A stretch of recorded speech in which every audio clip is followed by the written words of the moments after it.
শুরু হচ্ছে ৮ দিনব্যাপী ২১তম ঢাকা আন্তর্জাতিক চলচ্চিত্র উৎসব। চলবে ২২ জানুয়ারি পর্যন্ত।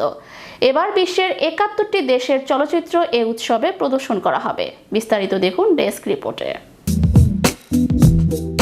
শুরু হচ্ছে ৮ দিনব্যাপী ২১তম ঢাকা আন্তর্জাতিক চলচ্চিত্র উৎসব। ১২ জানুয়ারি পর্যন্ত চলবে এই উৎসব। এবার ৮ দিনে ১০টি বিভাগে বিশ্বের ৭১টি দেশের ২৫২টি চলচ্চিত্র এই উৎসবে প্রদর্শন করা হবে। পররাষ্ট্র প্রতিমন্ত্রী মোহাম্মদ শাহরিয়ার আলমের সভাপতিত্বে শনিবার বিকেল ৪টায় জাতীয় জাদুঘরের মূল মিলনায়তনে উদ্বোধনী অনুষ্ঠানের প্রধান অতিথি হিসেবে উপস্থিত থাকবেন পররাষ্ট্রমন্ত্রী এ.কে.এম. আব্দুল মোমেন। এছাড়া বিশেষ অতিথি হিসেবে থাকবেন সংসদ সদস্য সালমান এফ রহমান। ৮ দিনব্যাপী উৎসবের ভেন্যু হিসেবে এবারও থাকছে বাংলাদেশ শিল্পকলা একাডেমি, বাংলাদেশ জাতীয় জাদুঘর ও সুফিয়া কামাল মিলনায়তন, আলিজার্স ফ্রান্সিস ও স্টার সিনেপ্লেক্স।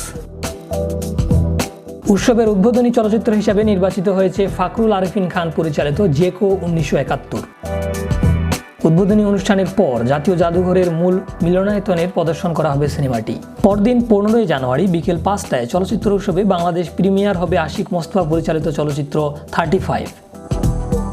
গত ডিসেম্বরে ইরানের সিনেমাটি ভেরিট চলচ্চিত্র উৎসবে ওয়ার্ল্ড প্রিমিয়ার হয়। এবারের উৎসবে বাংলাদেশ প্যানোরামায় বিভিন্ন দৈর্ঘ্যের ৮২টি সিনেমা প্রদর্শিত হবে। হাওয়া, বিউটি সার্কাস, দামাল, পাপ পুণ্য, সাতাও, দেশান্তর সহ বেশ কিছু আলোচিত সিনেমা রয়েছে এই তালিকায়। হোয়াইট অ্যাঙ্গেল বিভাগে ১১টি সিনেমার মধ্যে রয়েছে ওরা ৭ জন ও প্রামাণ্যচিত্র দুর্বার গতি পদ্মা। এছাড়াও অপরাজিত, অভিযান, ব্যোমকেশ হত্যামঞ্চ, কাকাবাবুর প্রত্যাবর্তন, ঝরা পালক, সাই পল্লবী অভিনীত গার্গী ও মহানন্দার মতো সিনেমা বিভিন্ন বিভাগে প্রদর্শিত হবে।